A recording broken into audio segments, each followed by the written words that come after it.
হেক কাটিয়া হাততালি দিতেছি, আমি হাত দিয়ে একটা তালি দিছি, সেকেন্ড তালি দ্বিতীয় তালি যে আমি দিতে যাইমু এই ক্ষমতা তো আমার নাই, ওইতে পারে আটটা মেলাইয়া এই করছি, এরপরে আল্লাহ আমার জীবন শেষ করে দিতে পারেন, ওভাবে আমি মরে যেতাম পারি। শয়তানি হাততালি দেওয়া এটা নিয়ম নাই, শুকরিয়া আদায়ের নিয়ম এটা নয়।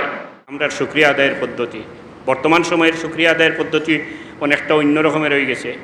অর্থাৎ বিভিন্ন প্রচার মাধ্যম, ইলেকট্রনিক মিডিয়া, বিভিন্ন অনুষ্ঠানাদি এবং সরকারি অনুষ্ঠানাদি এগুলাতে যে শুকরিয়া আদায়ের পদ্ধতি, এগুলা সত্যিকারের বেশিরভাগ অধিকাংশই সত্যিকারের মুসলমানি পদ্ধতি মোতাবেক নয়। সাপোজ আমরা বাচ্চাইন ফাইলে শুকরিয়া আদায় করি, কীভাবে?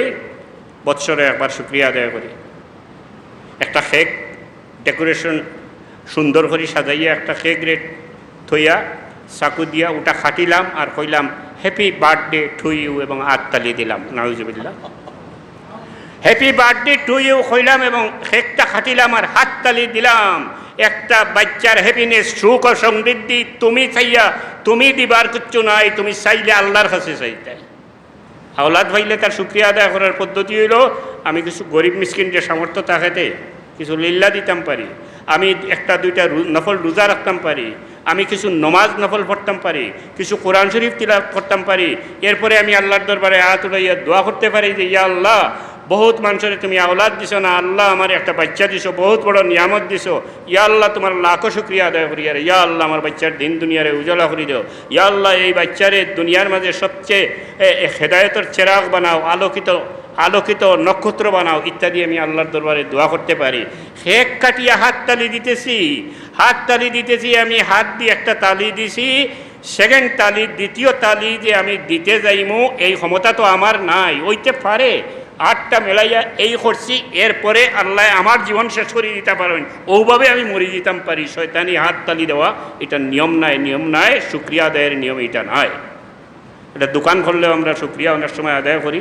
বড় বড় জনগণের দাওয়াত করলাম, ফিতা খাটিলাম, হাততালি দিলাম, হামাইলাম, আরে বাবা একটা দোকান করছো, তুমি একজন মুসলমান, তুমি এই দোকানে সুন্দর একটা জায়গা করো, অনবইয়া কিছু মানুষ লইয়া কিছু তিলাওয়াত করো, আল্লাহর দরবারে হাত উঠাও, কিছু সিন্নি করো, গরিব গুরবারে সিন্নি দেও বাটিয়া, আল্লাহর দরবারে হাত উঠাও, আল্লাহর কাছে বরকত চাও, হালাল রুজির দরওয়াজা খুলে দিবার লাগে আল্লাহর কাছে চাও, বরকত চাও। এটা হইল পদ্ধতি। আমরা এই পদ্ধতিতে নাই, আমরা এইগুলোর থেকে হরিয়ে গেছি।